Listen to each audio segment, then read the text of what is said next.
I don't doubt that there will be conversations. Of course there will.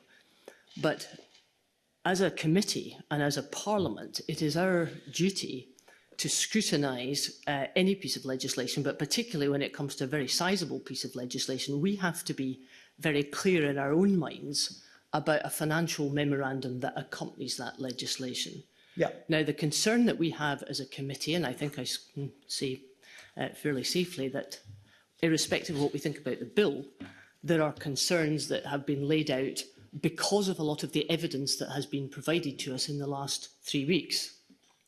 And that evidence is on the basis that what is before Parliament is not sufficient for the detail of the scrutiny that is required for us to decide whether this can progress in its current state or whether we have to have a complete sort of different approach to the process.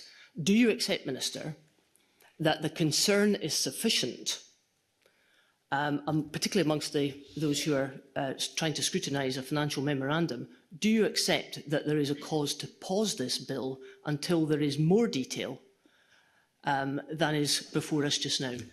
No, I don't. The financial memorandum covers the bill, and that is the estimated cost of establishing a national care service as per the bill. What some other folk want at the moment is the detail around about aspects of the costs in terms of delivery of service and other aspects that we have said will be subject to the co-design process. As I have said to others already this morning, it would be wrong of us to make any assumptions around about any of those costs, because the people that we want to be involved in the co-design would then say they have already made their minds up about how they are going to progress with this, because they have attached a financial cost to this already. And in my responses to both the convener and Ms Thompson earlier, what I have said is that co-design work will be subject to individual business cases, and I'm more than happy for this committee, for Parliament, to scrutinise all of that as we move forward. We will be open and transparent about all of this. But what we will not do is make assumptions before that co-design work is completed.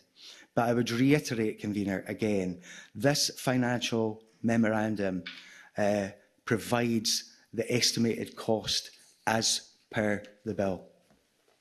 Well, Minister, I have to say, in all my time in this Parliament, it's the weakest financial memorandum that I've ever seen, and that includes some for various pieces of major legislation. But can I just ask you, what would you say in answer to those witnesses who, at our committee, have told us that for some of the projected additional costs to this bill, they've had to actually go and ask civil servants for some further detail because it's not been presented to them as they try to establish their own projections of the financial memorandum? Well, I already mentioned the Fraser of Allander Institute approaching civil servants around about the financial memorandum. I'll bring Ms Bennett in because she will have featured in those discussions. But as I said earlier, my understanding is that they got no new information at all in that regard. But we're pointed in the right direction around about the FM itself. But I'll take in Ms Bennett, Convener, because she's been involved in those discussions. Thank you. Yeah, it's correct. It is a very detailed and complex landscape to fully be able to understand the assumptions that underpin every part of this wouldn't be right at this stage because we've not been through that co-design space. There will be further discussion to be had to make it clear the work that's been carried out, and that will be set out in further detail as time goes through. There is publicly available information, which much of this has been based on, for example, the local finance returns from local government, which can be used by others trying to estimate these costs. So, as Mr Stewart has said, we're very open to more conversation to set out how we've come up with these estimates and indeed take feedback from others. Yeah, I don't think, Mr Stewart, it's just about having conversations. What this committee is asking for and what the Parliament will be asking for is further detail. I completely understand that you could never put out a full set of estimates and completely understand that. But too many of our witnesses and too many people who are making commentaries on this bill are making it very clear indeed that it is extremely difficult to provide the best forecast of costs because there isn't sufficient detail that has been provided by the Scottish Government. And that makes it very difficult for the points that you raised last week in the debate in Parliament, where you set out the laudable aims of the bill, but you made it very clear that it is our job to scrutinise that. And you're right, it is our job to scrutinise it. But forgive me for saying so again, we cannot do that unless there is adequate information on which to base the scrutiny. Do you accept that? No, I don't, because some of these folks want information and assumptions around about some of the things that we have said will be subject to co-design. And I cannot reiterate this point enough.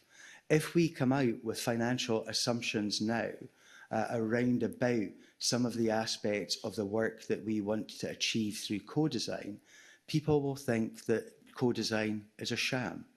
And I want folk to be involved in that co-design to ensure that we have good law, which leads to good implementation, and currently bridges the gulf that there is in terms of that implementation gap.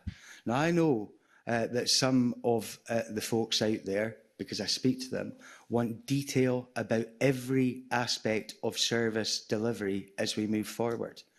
We cannot give that at this moment in time because that would be breaching our pledge to co-design with the voices of lived experience, with stakeholders and others as we move forward.